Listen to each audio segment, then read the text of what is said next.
Olá, alunos, tudo bem? Vamos iniciar a nossa primeira unidade do curso de Língua Portuguesa. Eu sou o professor Cláuberson Carvalho e juntos faremos aí um caminho para entender como que se constituem os processos de linguagem. Os tópicos da nossa aula envolvem o conceito de linguagem, conceito de signo linguístico e os conceitos de ícone, índice e símbolo. Então, a nossa proposta aqui nessa primeira unidade é entender como que a nossa linguagem media as nossas relações com a realidade. Porque se vocês pensarem, tudo que nós fazemos na vida, nas relações com as pessoas, no contato com os nossos pais, com os nossos amigos, com os familiares, sempre envolve algum tipo de linguagem. E essa linguagem ela pode estar no aspecto verbal ou aspecto não verbal. Por isso é fundamental que nós compreendamos como que essa linguagem se desenvolve. Então, o primeiro item é entender o que é a linguagem, tá bom? A gente começa com duas imagens. À esquerda você tem uma notícia de jornal e à direita você tem uma imagem de uma campanha publicitária. Vamos começar analisando a imagem da esquerda. Aí você tem uma notícia cujo título é Carro capota com 4 pessoas e uma mulher. Isso te causa algum espanto? Há alguma coisa estranha aí nesse título, nessa linguagem? Vamos analisar juntos? Se um carro capota com 4 pessoas e uma mulher, para esse escritor, pessoas e mulher não são a mesma coisa, certo? Então aí é uma distinção. Mas nem todo leitor percebe isso. É só aquele leitor atento, aquele leitor cuidadoso que consegue perceber através das palavras alguns sentidos que não estão explícitos. E vamos ver a outra imagem. A outra imagem brinca com o aspecto verbal e com o aspecto não verbal. Vocês conseguem visualizar aí que são 8 estereótipos? Começando da esquerda para a direita, nós temos a pessoa que é deficiente, nós temos o famoso maromba, nós temos a meninona, nós temos a mulher, nós temos o gordo, nós temos o nerd, nós temos o alto e nós temos o roqueiro. São estereótipos aí que nós criamos a partir de imagens. Então, só de reconhecer essas imagens, a gente já consegue perceber as características desse tipo de perfil do estereótipo. Então, o reconhecimento da linguagem verbal e não verbal é imprescindível para que a gente consiga perceber os sentidos da linguagem. Então, ambos os textos têm uma função comunicativa. O da esquerda tem a função comunicativa de quê? De informar. A proposta desse texto é informar sobre um acontecimento. Qual foi o acontecimento? Um acidente. Já o segundo texto, qual é a proposta dele? É de estimular a diversidade humana. Dizer exatamente que diferença não é defeito, que diferença faz parte de uma diversidade, que é a constituição do ser humano na sua especificidade, né? Na sua individualidade. Vocês perceberam também que a linguagem é um sistema. Por quê? Porque ela tem uma estrutura. E no texto da esquerda você tem carro, capota com 4 pessoas e uma mulher. Seria impossível entender dessa forma. Carro com pessoas, uma capota, mulher e. Percebe como essa estrutura ela não aconteceria no falante de língua portuguesa? Porque o idioma tem uma estrutura, que é sujeito, verbo e complemento. E essa estrutura acontece no texto da notícia. Outra coisa que acontece aí é a relação que há entre o texto e a imagem. Vejam que a imagem na notícia ela não vem em cima do texto, ela vem embaixo, porque é tudo uma estrutura lógica. Já na direita, na mensagem com linguagem não verbal, a imagem vem entre o texto, para tornar harmônico o diálogo que há entre o verbal e o não verbal. A linguagem exprime pensamentos, sentimentos e valores. Veja que ambas elas comportam sentimentos, pensamentos e valores. Os valores da diversidade, o valor do respeito. Na notícia traz o sentimento de o quê? Descuido, sentimento de violência. Então, já que se trata de uma notícia colocada na página policial, então acidente, precaução, então são notícias que acontecem e que são estimuladas, né, que são discutidas pela imprensa a partir de textos. E esses textos eles carregam em si valores, tá bom? Então vejam de novo, leiam com calma, observe que cada texto tem uma função. Então a linguagem ela se dá também através de gestos. Vejam aí os gestos que estão acontecendo nessas imagens. À esquerda a gente tem quem? A gente tem duas crianças abraçando. O que significa o abraço? Né? O que o abraço significa para você? Então o abraço na primeira unidade ela se refere aqui, se refere ao carinho, à proteção, ao cuidado. Já na imagem da direita, aí você tem pessoas que estão acusando um policial de alguma coisa, e veja que é uma acusação grave, já que uma das moradoras está com um tijolo na mão, percebe? E aí apontando o dedo para ele, ele se diz culpado ou inocente? Ele se diz inocente. Veja como ele aponta para si o dedo, dizendo eu. Então, a partir da linguagem corporal, a gente percebe a distinção que há, a relação que há entre os signos não verbais e os significados que eles nos representam. Nós também temos gestos. Veja que esse gesto aí representa o silêncio, que o corpo fala. O corpo também fala no esporte. Cada esporte tem a sua maneira específica de dizer que venceu. Veja aí o rapaz com uma raquete no tênis, com a mão à frente. Nós temos também aí embaixo o rapaz com as duas mãos para cima. Então veja que cada tipo de esporte tem uma forma de manifestar o sucesso, de manifestar a conquista. Tanto no tênis, como aí pode ser Fórmula 1. Então verifiquem que cada gesto manifesta um sentido.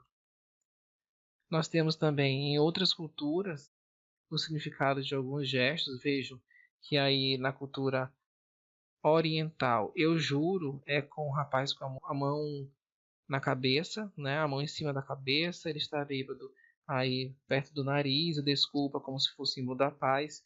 Então são símbolos que eles só são compreendidos nessa cultura. Então a gente começa a relacionar que a linguagem ela também está ligada com a cultura do falante. Então lugares diferentes também manifestam símbolos diferentes. Você mesmo, aluno, deve ter símbolos que só você e seus amigos sabem, porque os gestos eles pertencem a ambientes culturais diferentes. Vejam aí, acabou, perfeito e nada. Quão diferentes eles são dos nossos, né? Porque pertencem a uma cultura, outra cultura, que é a cultura oriental. E é exatamente essa representação, essa relação que há entre gesto e cultura que é importante que nós reconhecemos, certo? Porque se você não conseguir reconhecer o gesto, você não consegue compreender o significado que há na nossa cultura. Por isso que é importante nós estarmos em contato com pessoas diferentes, conversar com pessoas diferentes, exatamente para compreender a realidade delas e como de fato elas são.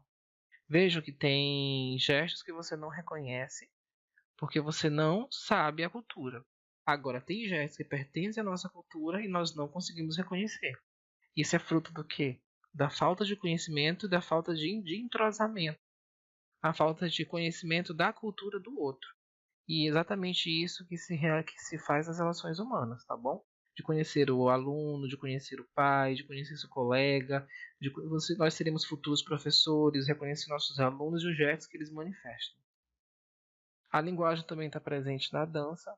Vejam aí como a linguagem na dança ela pode manifestar também vários sentidos, né? Os sentidos da musicalidade, do corpo reto. O corpo reto significa o que? Força.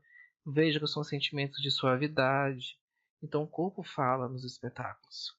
Assim como fala no teatro.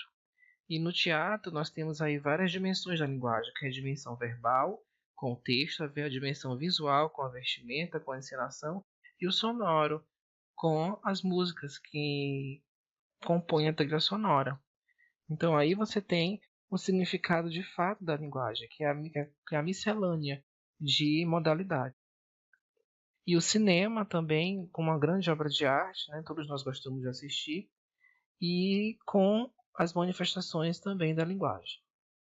Na pintura, lembram que quadro é esse? Vocês reconhecem? É o quadro do O Grito, certo? O quadro Grito, famoso, do surrealismo ou do expressionismo, do Eduard Munch, em que ele discute exatamente a relação que há entre o homem e uma sociedade que se desconfigura. Vejam aí o texto. Passeava pela estrada com dois amigos, olhando o pôr do sol, quando o céu de repente se tornou vermelho como sangue. Vejam a representação na imagem do sangue. Vejam a representação que a cor vermelha nos traz. Parei, recostei-me na cerca, extremamente cansado, sobre o fiord preto azulado e a cidade estendiu-se sangue e línguas de fogo. Meus amigos foram andando lá ao fundo e eu fiquei tremendo de medo. Podia sentir um grito infinito atravessando a paisagem. Vejo que aí nós temos a relação da imagem com o texto. Vejo que há um casamento e essa representação emotiva da obra de arte O Grito.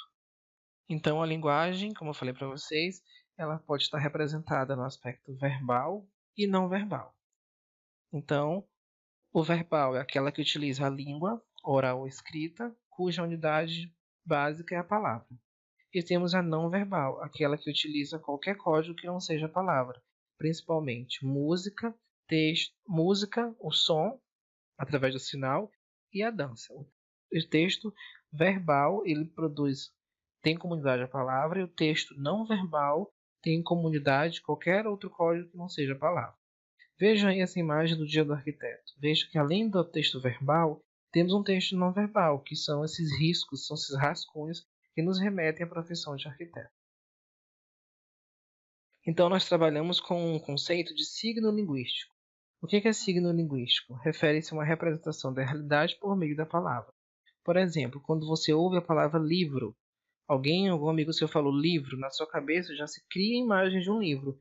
Você já consegue reconhecer esse livro. Então, o signo linguístico é quando uma palavra representa um objeto. Então, você agora está ouvindo a videoaula. Se eu falar a palavra mesa, na sua cabeça imediatamente vem a imagem de uma mesa. Então, palavra e objeto são coisas diferentes. Palavra é o registro linguístico e objeto é o registro real. Isso é um signo linguístico. Né? Então, palavra e objeto não se confundem com uma coisa só, mas como realidades diferentes, em que uma palavra representa a outra. Então, estas imagens que vocês estão vendo agora, elas também são signos linguísticos, porque há uma representação de contiguidade com o referente, que deve ser entendida como proximidade na significação, como, por exemplo, uma relação de causa e efeito. Vejam a imagem de cima, aí você tem o quê? Uma queimada, certo? Se eu tenho uma queimada, é porque alguém tocou fogo, certo? Embaixo tem o quê? Rastros. Se eu tenho rastros, é porque o quê? Alguém andou por aí. Se eu vejo fumaça, é porque tem fogo. Se eu vejo fogo, é porque tem queimada. Então a gente começa a perceber, a partir de alguns signos linguísticos, algumas pistas que podem acontecer entre a realidade e a palavra. Olha os outros signos linguísticos. A pomba significa o quê? Paz. Aí você tem o signo de homem, mulher e um coração, que é um relacionamento. E embaixo nós temos o que? O brasão do Flamengo. Todos eles são signos que, nesse caso, são uma realidade convencional. Não há uma relação de causa e efeito, mas sim uma relação que já se convencionou afirmar que a paz é o símbolo, que a pomba é o símbolo da paz e que o amor é o símbolo do coração. Então, para iniciar a classificação dos signos, nós temos três tipos. Nós temos o primeiro tipo de signo, que é o ícone. Né? O ícone ele compreende aquele tipo de signo que é uma relação de semelhança entre a palavra e o objeto. Então, vejam, quando você olha a foto à esquerda, você reconhece que é quem? Que é a Marilyn Monroe. Porque a imagem ela tem uma relação de semelhança com a realidade. Em seguida, você tem uma caricatura de quem? Do Barack Obama. E do lado, você tem um mapa de quem? Do Brasil. Nesse caso, o signo linguístico manifesta uma relação de semelhança entre a imagem e aquilo que ele representa. Lembra que nós falamos agora há pouco que o que é signo linguístico? É a palavra e o objeto. Então, quando o objeto ele tem uma relação de semelhança com a realidade, nós falamos que ele é um ícone. O que vocês estão vendo aqui? Está vendo um carro. Por quê? Porque a imagem tem uma relação de semelhança com a coisa que ela designa, que é a realidade. O segundo tipo de signo linguístico é o índice. O índice já não manifesta uma relação de igualdade, como é o ícone. O índice manifesta uma relação de causa e efeito. Por exemplo, vocês estão vendo aí a foto de um café, mas esse café está quente ou frio? Ele está quente. Por quê? Porque eu tenho a fumaça. Então, a fumaça no café me dá a ideia de uma conexão causal de quente. À direita, nós temos o quê? Vários raios. Se eu tenho raio, é porque eu estou tendo uma chuva, um temporal. Então, a partir de alguns pontos da imagem, eu consigo estabelecer uma relação de causa e efeito, uma relação de natureza causal, que há uma conexão factual entre a imagem e aquilo que ele representa. Agora, se eu lesse essa imagem apenas como um café, ela deixaria de ser índice e passaria a ser ícone, porque o ícone é a representação do que a imagem é, a imagem real. O índice vai um pouco mais além, ele traz uma relação de causa e efeito, uma relação de reflexo. O que vocês estão vendo aí? Um pé com curativos. Isso seria a leitura de um ícone. Mas quando eu faço a leitura de um índice, obrigatoriamente eu preciso estabelecer uma relação de causa e efeito. Qual é essa relação de causa e efeito? Uma relação de que o pé está o quê? Machucado. E o último é o símbolo. O símbolo é uma relação convencional. Não há uma relação de causa e efeito, mas sim uma convenção social que as pessoas conseguem, por acordo social, estabelecer certos sentidos. Então, a cruz. Qual é a convenção social que se estabelece pela cruz? Pode ser igreja, pode ser enterro, pode ser velório, pode ser religião, pode ser paz, pode ser amor. Então, convencionalmente, nós conseguimos manifestar sentido para a cruz. Diferentemente, por exemplo, do café. O café não tem um sentido convencional, não tem um sentido simbólico. Já vejam as placas de trânsito, todas elas convencionalmente foram apreendidas, que é siga em frente, proibido retorno, via de mão dupla, proibido estacionar e proibido conversão à direita. E aí os símbolos do homem e da mulher, que são muito aplicados nos banheiros, porque são signos que são convencionalmente aceitos. Outro exemplo de um signo é esse daí. Esse signo representa o quê? O símbolo da justiça. Então, quando você olha, você já imediatamente consegue reconhecer que é o signo da justiça, porque convencionalmente no país nós identificamos que a justiça é cega. Então, aí são os signos linguísticos. Para encerrar nossa aula, nós percebemos que os signos linguísticos eles estão presentes na nossa vida e eles são classificados em 3 tipos: ícone, índice e símbolo. O que vai diferenciar um do outro é exatamente a relação que há entre a palavra e o objeto que designa. Se for uma relação de semelhança, nós temos um ícone. Se for uma relação de causa e efeito, nós temos um índice. E se for uma relação convencional, nós temos um símbolo. Então, para encerrar nossa aula, nós temos uma citação, que o estudo é a valorização da mente ao serviço da felicidade humana. Não há felicidade sem o estudo, por isso que a gente está batalhando todos os dias para vencer nossos desafios, vencer os obstáculos que é a partir do estudo, tá bom, gente? Obrigado pela presença de vocês aqui na nossa videoaula e a gente se vê na unidade 2, tá bom? Tchau, tchau.